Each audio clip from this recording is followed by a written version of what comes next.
반갑습니다. 공매 아재입니다. 좋아요, 구독, 알림 설정 제게 큰 힘이 됩니다. 공매의 큰 틀은 어떤 것들이 있을까? 제가 한번 정리 한번 해드릴게요. 1번 온비드 공매. 캠코가 제작한 온비드 사이트에서 매각하는 다양한 종류의 자산을 공개 경쟁 입찰로 매각하는 공매죠. 두 번째 신탁사 공매. 이 신탁법으로 설립된 14개 신탁사가 있는데 이 신탁사에서 담보 신탁으로 대출을 일으켰다가 부실이 난 물건을 신탁사가 공매를 하게 되는데 그게 신탁사 공매죠. 이 신탁사 공매는 각각의 신탁사 홈페이지에 공매 공고가 올라오고 물건들이 거기에 있습니다. 온비드 사이트를 통해서 병행으로 공고하고 있다는 것, 그거 차이죠. 이렇게 된 지는 얼마 안 됩니다. 예전에는 다 신탁사 홈페이지에서 했습니다. 지금도 신탁사 홈페이지에서만 공매를 하고 온비드에서는 올라오지 않는 물건도 있습니다. 100% 일치하는 게 아니에요. 그래서 제가 신탁사 홈페이지도 자주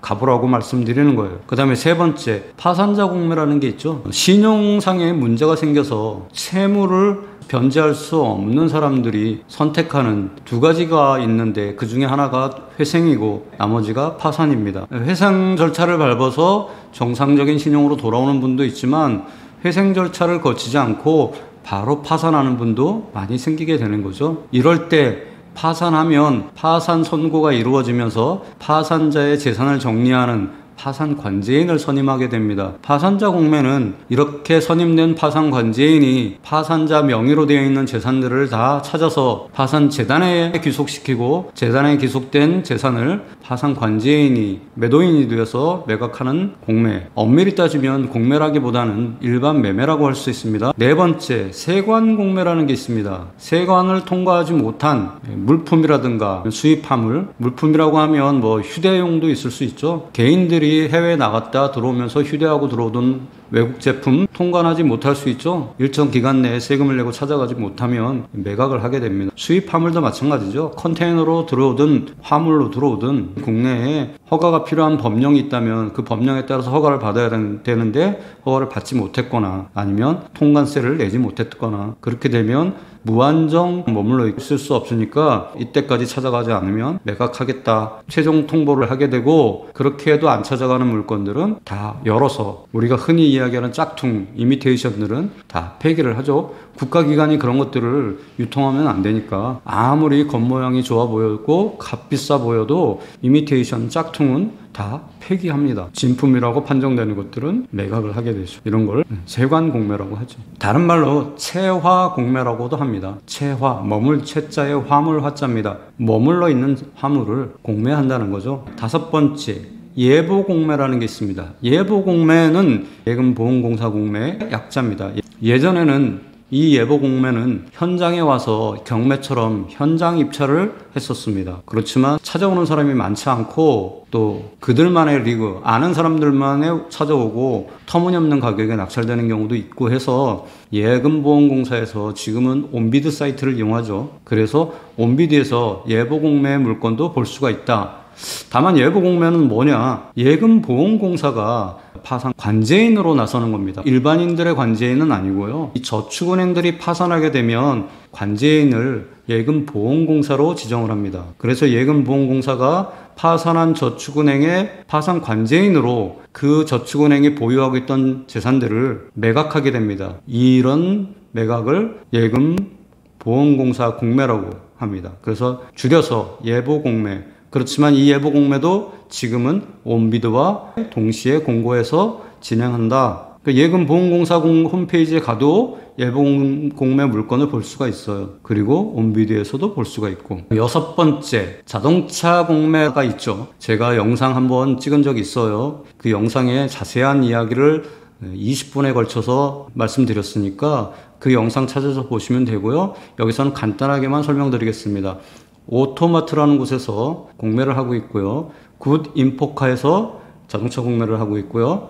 그 다음에 안산시 차량 공매 시스템, 여기서도 공매를 하고 있죠. 대법원 경매에서도 자동차 경매하죠. 온비드에서도 온카랜드라고 해서 자동차 공매를 하고 있습니다. 그 자동차 공매 보시면 좋겠습니다. 이렇게 공매라는 큰 틀을 한번 설명드렸습니다. 위하면 놀이동산의 종류를 말씀드리는 거죠. 서울 과천대공원, 용인 에버랜드, 그 다음에 월미도 이런 데도 있고요. 거기도 바이킹 있고 청룡열차도 있고. 그렇지만 월미도를 가느냐, 과천대공원을 가느냐, 용인 에버랜드를 가느냐 하는 건 또 다른 문제잖아요. 그러니까 공매에도 그렇다는 거예요. 온비드에도 공매가 있고, 신탁사에도 공매가 있고, 예금보험공사에도 공매가 있고, 그 다음에 파산자 공매라는 것도 있고, 또 관세청에서 하고 있는 세관 공매라는 것도 있고, 각 기관들에서 하고 있는 자동차 공매라는 게 있다. 공매가 온비드에만 있는 건 아니다 라는 이야기를 하는 겁니다. 놀이동산이 에버랜드만 있다고 생각하는 사람이 있잖아요. 거기만 가고. 이건 좀 이상한가요? 아니, 그런 사람이 있을 수 있어요. 늘 가던데. 예, 거기만 가는 사람. 근데 가끔 가다가 과천에도 가보고 월미도에도 가보고 뭐 이렇게 할 수 있는 거잖아요. 거기도 색다른 재미가 있는 놀이기구가 있을 수 있으니까. 자, 그러면 이제 놀이동산의 종류에 대해서 설명을 드린 거예요. 그럼 장점은 뭘까? 한번 생각을 해봐야죠. 첫째, 공매는 대부분 온라인 입찰이 가능하다. 가장 큰 경쟁력 중에 하나라고 볼 수 있죠. 수많은 직장인들이 경매 투자 대안으로 공매 투자를 선택하는 이유가 되기도 하죠.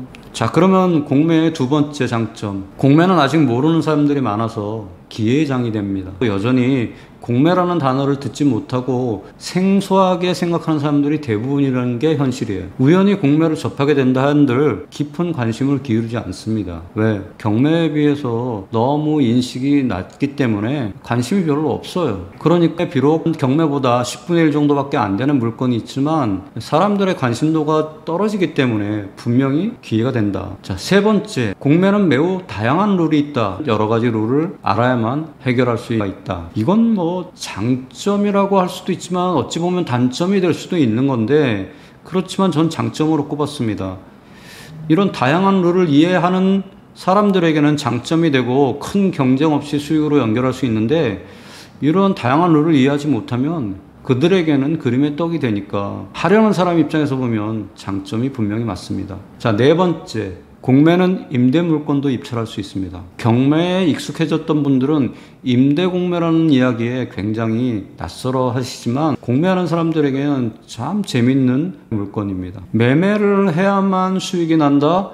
그러한 고정관념은 버리셔야 합니다. 국가에서 빌려주는 땅, 국가에서 빌려주는 사무실, 국가에서 빌려주는 주택, 다 우리에게 큰 수익으로 돌아올 수 있습니다. 그래서 땅을 빌려서 어떻게 활용하느냐, 그거에 대한 아이디어만 있으면 돼요. 상가를 꼭 보증금 많이 걸고 월세로 빌려야 되는 건 아니란 말이에요. 보증금 없이 상가를 연세로 빌릴 수 있는 게 온비디에서 상가 임대죠. 주택도 마찬가지입니다. 아파트도 시세보다 저렴하게 온비디에서 임대로 빌릴 수 있다. 그래서 실제로 호남 평야 같은 데서는 상당히 많은 토지를 임대받아서 농사를 짓는 분들이 있습니다. 국유지 1인당 최대 임대 면적이 6만 제곱미터입니다. 큰 농사를 지을 수도 있겠죠. 생각해보면 굉장히 매력적인 시장이 임대공매 시장입니다. 자, 다섯 번째, 공매는 다양한 동산 낙찰로 수익을 낼 수 있다. 공매는 권리와 증권과 기계장비와 물품, 채권 다양하게 있습니다. 산림청에서 쓰던 헬기, 철도청에서 사용하던 기관차, 열차, 또 해양경찰청에서 쓰던 보트, 뭐 이런 것들도 나오고요. 마사에서 열심히 경주하던 경주마도 나오고요. 축산진흥원 이런 데서 먹이던 젖소도 나오고 한우도 나오고 그렇습니다. 임야에서 목재, 임산물, 조경수 다 나옵니다. 이런 것들을 가지고 우리가 단타로 수익으로 연결할 수 있단 말이에요. 제가 기회가 되면 이러한 동산 공매로 수익을 어떻게 내는지에 대한 이야기도 한번 엮어서 말씀드리도록 하겠습니다. 공매라는 놀이동산의 종류에 대해서 설명을 드렸고요. 그 다음에 공매의 매력에 대해서 5가지로 나누어서 설명드렸습니다. 공매를 시작하는 분들에게 가이드가 되었으면 좋겠고요. 공매에 더 많은 집중을 하시면 지금까지 알지 못했던 사항들을 깨닫게 되고 훨씬 더 매력적인 공매의 진면목을 만나실 수 있다 확신합니다. 좋아요, 구독, 알림 설정 꼭 눌러주세요. 공매화제가 여러분들 곁에 늘 있겠습니다. 다음 시간에는 용인 에버랜드라고 치면 온비드 공매 안에 어떤 놀이기구들이 있는지 한번 설명을 하도록 하겠습니다. 예전 영상에 이런 내용들이 없지 않아요. 좀 더 신선하게 다시 한번 정리를 해드리도록 하겠습니다. 다음번에 다시 뵙도록 하겠습니다.